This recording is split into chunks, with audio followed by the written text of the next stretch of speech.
Hello guys. तो finally Bajaj Finserv का quarter three का रिजल्ट आ चुका है, जिसमें 3% का राइज हुआ है, जो 2231 करोड़ का फायदा हुआ है। ओके, तो चलिए अब इसको पॉइंट टू पॉइंट डिस्कस करते हैं कि इसका इनकम कितना हुआ है, मार्जिन कितना है और एक्सपेंसेस कितना हुआ है इस कंपनी में। तो आगे आपको आइडिया आ सकता है कि आपको इसमें इन्वेस्ट करना है कि नहीं करना आगे। तो चलिए देखते हैं इसके पूरे रिजल्ट को। तो जैसे आप देख सकते हैं कि मैंने पीडीएफ खोल रखा है क्वार्टर थ्री 25-24 का। तो सबसे पहले इसमें देखते हैं टोटल इनकम। इस क्वार्टर थ्री में टोटल इनकम रहा है इसका 29,038 करोड़ का, और जो पिछले क्वार्टर में था 21,755 करोड़ का था, और पिछले साल जो था वो था 78,341 करोड़। तो ये था इसके टोटल इनकम का, यानी कि पिछले साल इसने काफी अच्छा परफॉर्मेंस दिया था, बट पिछले क्वार्टर में ये बहुत दब गया था ये कंपनी, और इस बार क्वार्टर थ्री में उठ के थोड़ा ऊपर आया है, यानी कि ये अब आगे हो सके और अच्छा परफॉर्मेंस दे। अब बात करते हैं पॉइंट नंबर 2, इसके टोटल एक्सपेंसेस के बारे में। तो इसका टोटल एक्सपेंसेस है इस साल का 23,609 करोड़ का,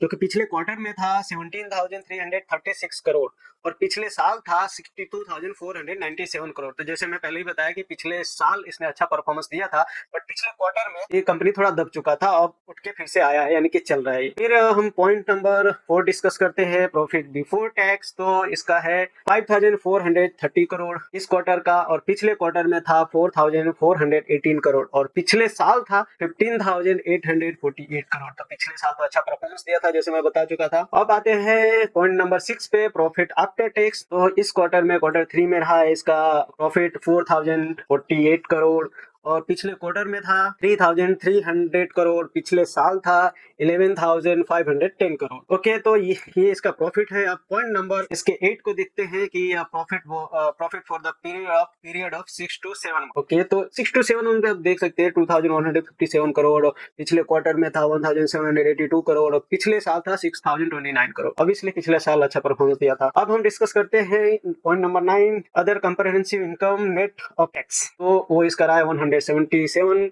करोड़ इस क्वार्टर में, पिछले क्वार्टर में रहा है 319, और पिछले साल रहा है 866 करोड़। ओके गाइस, अब पॉइंट नंबर 10 देख लेते हैं कि total comprehensive income 6 to 9 month का क्या है। तो 4,222 करोड़ इस क्वार्टर में, और पिछले क्वार्टर में 3,609 करोड़, और पिछले साल ऑब्वियसली अच्छा परफॉर्मेंस दिया था तो 12,377 करोड़। गाइस, इसका एक और खास पॉइंट है, मेन पॉइंट, जो पॉइंट नंबर 15 है। इसको देखना बहुत जरूरी होता है, क्योंकि इसकी वजह से स्टॉक पे इफेक्ट पड़ता है। तो पॉइंट नंबर 15 में अर्निंग पर शेयर इस क्वार्टर में रहा है 13.6, पिछले क्वार्टर में रहा है 11.2, और पिछले साल रहा है 37, यानी कि ऑब्वियसली पिछले साल अच्छा परफॉर्मेंस दिया था। तो कुल मिला के गाइस, ओवरऑल मैं ये बोल सकता हूँ कि पिछले साल इसने अच्छा परफॉर्मेंस दिया था, बट पिछले क्वार्टर में कंपनी काफी गिर चुकी थी, अच्छा परफॉर्मेंस नहीं दी थी, बट मैनेजमेंट में कुछ इंप्रूवमेंट हुआ है, और एक कंपनी फिर से चलने लगी है। तो आपको इन्वेस्ट करना हो तो किसी सेबी रजिस्टर से या तो एडवाइस ले लीजिए, या तो आप खुद भी रिसर्च कर सकते हैं। ये वीडियो मैं बस स्टडी पर्पज के लिए बना रहा हूँ